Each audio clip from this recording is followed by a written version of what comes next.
میں ایک گھر کے قریب سے گزر رہا تھا کہ اچانک مجھے گھر کے اندر سے ایک 10 سالہ بچے کے رونے کی آواز آئی۔ آواز میں اتنا درد تھا کہ مجھے مجبوراً گھر میں داخل ہو کر معلوم کرنا پڑا کہ یہ 10 سالہ بچہ کیوں رو رہا ہے۔ اندر داخل ہو کر میں نے دیکھا کہ ماں اپنے بیٹے کو آہستہ سے مارتی اور بچے کے ساتھ خود بھی رونے لگتی۔ میں نے آگے ہو کر پوچھا، بہن کیوں بچے کو مار رہی ہو جبکہ خود بھی روتی ہو؟ اس نے جواب دیا کہ بھائی آپ کو تو معلوم ہے کہ والد اللہ کو پیارے ہو گئے ہیں اور ہم بہت غریب بھی ہیں۔ میں مزدوری کرتی ہوں اور اس کی پڑھائی کا خرچ مشکل سے اٹھاتی ہوں۔ یہ کمبخت اسکول روزانہ دیر سے جاتا ہے اور روزانہ گھر دیر سے آتا ہے۔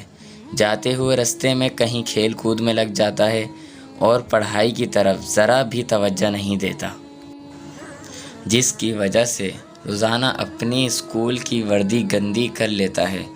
میں نے بچے اور اس کی ماں کو تھوڑا سمجھایا اور چل دیا۔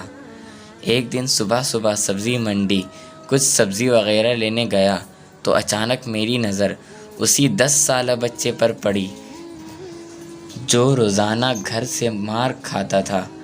کیا دیکھتا ہوں کہ وہ بچہ منڈی میں پھر رہا ہے اور جو دکاندار اپنی دکانوں کے لیے سبزی خرید کر اپنی بوریوں میں ڈالتے ہیں تو ان سے کوئی سبزی زمین پر گر جاتی اور وہ بچہ اسے فوراً اٹھا کر اپنی جھولی میں ڈال لیتا۔ میں یہ ماجرا دیکھ کر پریشانی میں مبتلا ہو رہا تھا کہ چکر کیا ہے۔ میں اس بچے کو چوری فالو کرنے لگا۔ جب اس کی جھولی سبزی سے بھر گئی تو وہ سڑک کے کنارے بیٹھ کر اونچی آوازیں لگا کر اسے بیچنے لگا۔ منہ پر مٹی، گندی وردی اور آنکھوں میں نمی کے ساتھ ایسا دکاندار زندگی میں پہلی بار دیکھ رہا تھا۔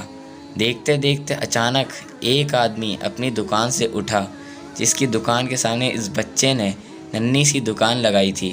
اس شخص نے آتے ہی ایک زوردار پاؤں مار کر اس ننھی سی دکان کو ایک ہی جھٹکے میں ساری سڑک پر پھیلا دیا اور بازو سے پکڑ کر اس بچے کو بھی اٹھا کر دھکا دے دیا۔ ننھا دکاندار آنکھوں میں آنسو لیے دوبارہ اپنی سبزی کو اکٹھا کرنے لگا اور تھوڑی دیر بعد اپنی سبزی کسی دوسری دکان کے سامنے ڈرتے ڈرتے لگا لی۔ بھلا ہو اس شخص کا جس کی دکان کے سامنے اب اس نے اپنی ننھی دکان لگائی۔ اس شخص نے اس بچے کو کچھ نہیں کہا۔ تھوڑی ہی سبزی تھی، جلد ہی فروخت ہو گئی اور وہ بچہ اٹھا اور بازار میں ایک کپڑے والی دکان میں داخل ہوا اور دکاندار کو وہ پیسے دے کر دکان میں پڑا اپنا اسکول بیگ اٹھایا اور بنا کچھ کہے اسکول کی جانب چل دیا۔ میں بھی اس کے پیچھے پیچھے چل رہا تھا۔ جب وہ اسکول گیا تو 1 گھنٹہ دیر ہو چکی تھی، جس پر اس کے استاد نے ڈنڈی سے اسے خوب مارا۔ میں نے جلدی سے جا کر استاد کو منع کیا کہ یتیم بچہ ہے، اسے مت مارو۔ استاد فرمانے لگے کہ سر یہ روزانہ 1 گھنٹہ دیر سے آتا ہے، میں روزانہ اسے سزا دیتا ہوں کہ ڈر سے اسکول ٹائم پر آئے اور کئی بار میں اس کے گھر بھی پیغام دے چکا ہوں۔ بچہ مار کھانے کے بعد کلاس میں بیٹھ کر پڑھنے لگا۔ میں نے اس کے استاد کا موبائل نمبر لیا اور گھر کی طرف چل دیا۔ گھر جا کر معلوم ہوا کہ میں جو سبزی لینے گیا تھا وہ تو بھول ہی گیا ہوں۔ حسب معمول بچے نے اسکول سے گھر آ کر ماں سے پھر مار کھائی ہوگی۔ ساری رات میرا سر چکراتا رہا۔ اگلے دن صبح کی نماز ادا کی اور فوراً بچے کے استاد کو کال کی کہ منڈی ٹائم ہر حالت میں منڈی پہنچے، جس پر مجھے مثبت جواب ملا۔ سورج نکلا اور بچے کا اسکول جانے کا وقت ہوا اور بچہ گھر سے سیدھا منڈی اپنی ننھی دکان کا بندوبست کرنے نکلا۔ میں نے اس بچے کے گھر جا کر اس کی والدہ کو کہا کہ بہن میرے ساتھ چلو، میں تمہیں بتاتا ہوں آپ کا بیٹا اسکول کیوں دیر سے جاتا ہے۔ وہ فوراً میرے ساتھ منہ میں یہ کہتے ہوئے چل پڑی کہ آج اس لڑکے کی میرے ہاتھوں خیر نہیں، چھوڑوں گی نہیں اسے آج۔ منڈی میں لڑکے کا استاد بھی آ چکا تھا۔ ہم تینوں نے منڈی کی 3 مختلف جگہوں پر پوزیشنیں سنبھال لیں اور ننھی دکان والے کو چھپ کر دیکھنے لگے۔ حسب معمول آج بھی اسے کافی لوگوں سے جھڑکیاں لینی پڑی اور آخر کار وہ لڑکا اپنی سبزی فروخت کر کے کپڑے والی دکان کی طرف چل دیا۔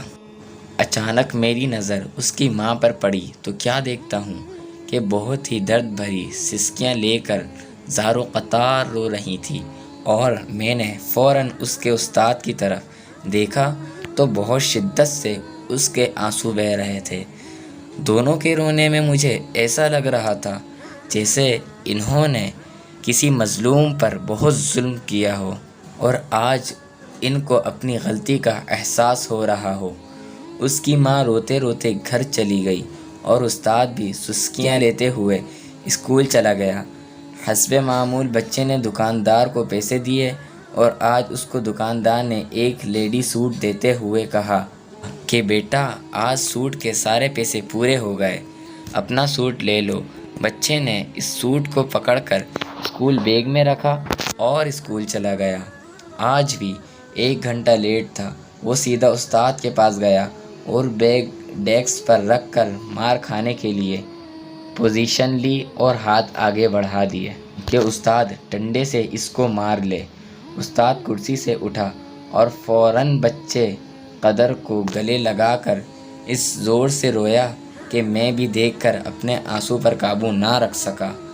میں نے اپنے آپ کو سنبھالا اور آگے بڑھ کر استاد کو چپ کرایا اور بچے سے پوچھا کہ یہ جو بیگ میں سوٹ ہے وہ کس کے لیے ہے؟ بچے نے جواب دیا کہ میری ماں امیر لوگوں کے گھروں میں مزدوری کرنے جاتی ہیں اور اس کے کپڑے پھٹے ہوئے ہوتے ہیں۔ اس کے پاس جسم کو مکمل ڈھانپنے والا کوئی سوٹ نہیں ہے، اس لیے میں نے اپنی ماں کے لیے یہ سوٹ خریدا ہے۔ یہ سوٹ اب گھر لے جا کر ماں کو دو گے؟ میں نے بچے سے سوال پوچھا۔ جواب نے میرے اور اس کے استاد کے پیروں کے نیچے سے زمین ہی نکال دی۔ بچے نے جواب دیا، نہیں انکل جی، چھٹی کے بعد میں اسے درزی کو سلائی کے لیے دے دوں گا اور روزانہ تھوڑے تھوڑے پیسے جمع کر کے سلائی دوں گا۔ جب سلائی کے پیسے پورے ہو جائیں گے تب میں اسے اپنی ماں کو دوں گا۔ استاد اور میں یہ سوچ کر روتے جا رہے تھے کہ ابھی اس معصوم کو اور منڈی جانا پڑے گا اور لوگوں سے دھکے کھانے پڑیں گے اور ننھی دکان لگانی پڑے گی۔ آخر کب تک غریبوں کے بچے ننھی دکانیں لگاتے رہیں گے؟ آخر کب تک؟